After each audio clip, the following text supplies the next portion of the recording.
saya ingin tegaskan kepada semua bahwa pemilihan umum harus dijaga integritasnya. Pilarnya demokrasi adalah kepercayaan. Dan salah satu unsur dari kepercayaan adalah kejujuran. Agar proses demokrasi ini berjalan dengan baik dan menghasilkan pemerintahan yang berfungsi dengan baik, maka pilpres, pemilu harus dijalankan dengan kejujuran. Nah, kami tidak mau gegabah. Tidak ada di hari pertama, hari kedua deklarasi kecurangan ini, kecurangan. Tidak, kami tidak mau gegabah.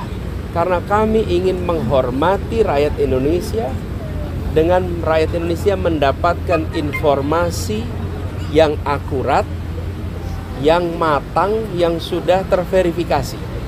Itulah sebabnya kenapa tim hukum bekerja lengkap, dan kami bersyukur tim hukum ini sampai dengan daerah itu komplit di seluruh provinsi, mengumpulkan semua data, dan kami tidak akan menyampaikan informasi yang sekedar menimbulkan kontroversi.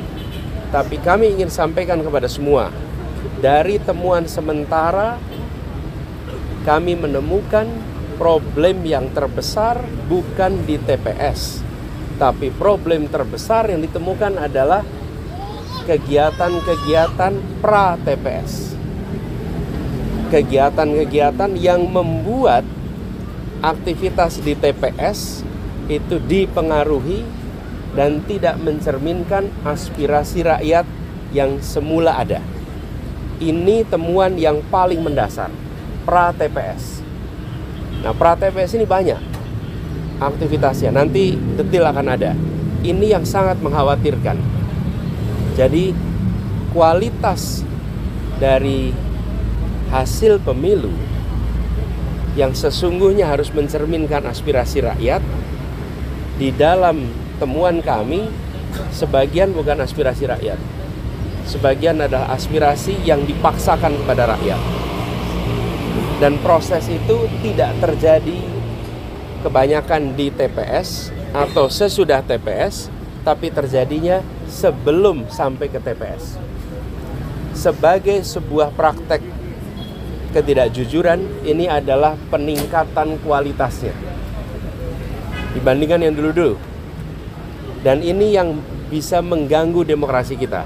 Jadi saya ingin mengajak kepada seluruh rakyat Indonesia, apapun pilihan pilpres saudara-saudara sekalian, boleh memilih nomor 1, boleh memilih nomor 2, boleh memilih nomor 3, tapi harus sama-sama memilih pilpres yang jujur.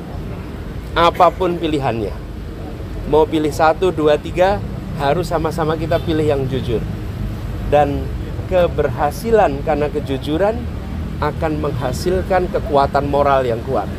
Tapi kalau keberhasilan yang tidak ditopang dengan kejujuran, apalagi dengan pelanggaran-pelanggaran, dia akan menghasilkan cacat moral yang berdampak besar. Saya ingin ingatkan pada semua, pelanggaran-pelanggaran seperti ini bisa terjadi di bidang-bidang yang lain. Kalau pelanggaran di bidang pemilu dibiarkan, sebentar lagi akan terjadi di tempat lain. Di kompetisi bisnis kita akan menemukan ketidakjujuran. Di dalam praktek-praktek perubahan peraturan kita akan menemukan ketidakjujuran. Jadi penularan akan terjadi bila peristiwa di sini dibiarkan. Karena itu pada siang hari ini ketika kami berkumpul bersama di sini, kita mendengarkan, nanti sesudah semuanya lengkap, pada waktunya tentu akan ada langkah berikutnya. Tapi sekali lagi saya ingin sampaikan, kami tidak gegabah, kami tidak akan menyampaikan informasi sekedar membuat kontroversi, karena kami ingin menghadirkan hasil pemilu pilpres yang berkualitas, yang penuh dengan nilai kejujuran. Itu yang bisa saya sampaikan. Artinya sekarang berarti akan melaporkan begitu Pak langkah konkretnya? Apakah sudah ada komunikasi juga dengan tim THN 03, kan juga katanya berkomunikasi cukup intens dengan 01, bagaimana Pak langkah selanjutnya? Sekarang semuanya lagi dikumpulkan. Jadi saya sampaikan tadi, kami tidak ingin separuh-separuh, biar tuntas semuanya. Di daerah sekarang proses pengumpulan sedang jalan terus. Anies, ini kan kepercayaan publik terhadap KPU, Bawaslu dan juga MK ini mulai berkurang. Nantinya ketika masalah ini dibawa ke MK, seberapa yakin keputusan nantinya itu akan adil? Begitu, Pak Anies? Kita tunggu nanti. Yang jelas bagi kami sekarang, kami ingin agar semua informasi yang terkumpul, terverifikasi, solid, dan kami minta kepada semua jajaran aparat pemerintah, jangan ada yang mengintimidasi mereka-mereka yang mau bersaksi. Karena kita sudah menemukan di lapangan, mereka yang menemukan praktek-praktek penyimpangan itu mengalami intimidasi, mengalami ketakutan, padahal ini negeri yang merdeka, jangan sampai itu terjadi. Pak Anies ini kan salah satunya, mungkin kalau misalkan peran TPS apakah terkait pelanggaran yang dilakukan tapi tidak ditindaklanjuti oleh Bawaslu, dan mungkin kalau misalkan dari Parpol sendiri, Gus, dari PKB akankah mendorong untuk melakukan hak angket di DPR untuk pemanggilan ke KPU Bawaslu, seperti apa sih, Gus? Karena Pak Ganjar juga mendorong untuk hak angket kecurangan dibawa ke hak angket DPR. Gimana? Langkah dari 01 Ya. gimana, Pak? Gini, ketika kita mendengar akan dilakukan, kami melihat itu ada inisiatif yang baik. Dan ketika Pak Ganjar menyampaikan keinginan untuk melakukan angket itu, fraksi PDI Perjuangan adalah fraksi yang terbesar.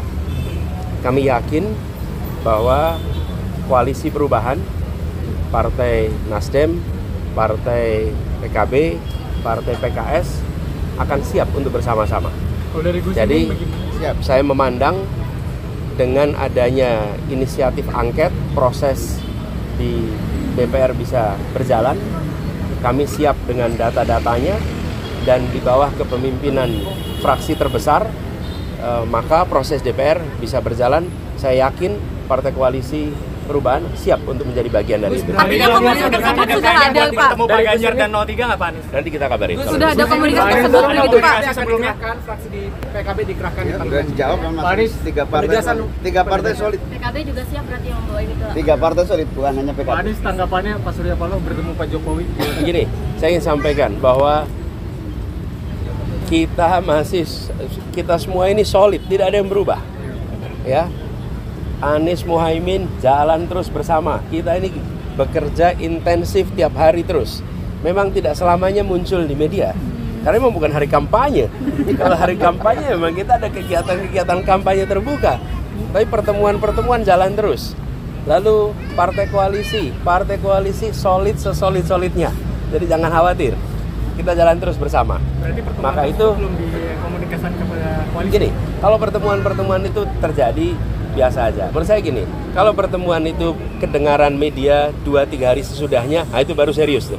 Pak Anies, Tapi kalau belum kejadian sudah rame, nah itu berarti tontonan aja itu. Soalnya banyak asumsi di publik, Pak. Terakhir pas malam pencoblosan itu tetap berada di perubahan, hanya disampaikan oleh Pak Anies, sementara Gus Muhaimin tidak ada kata kami begitu, sehingga itu dianalisis oleh banyak orang. Mas Anies bilang kami kok, kami itu berdua. Nah, Saya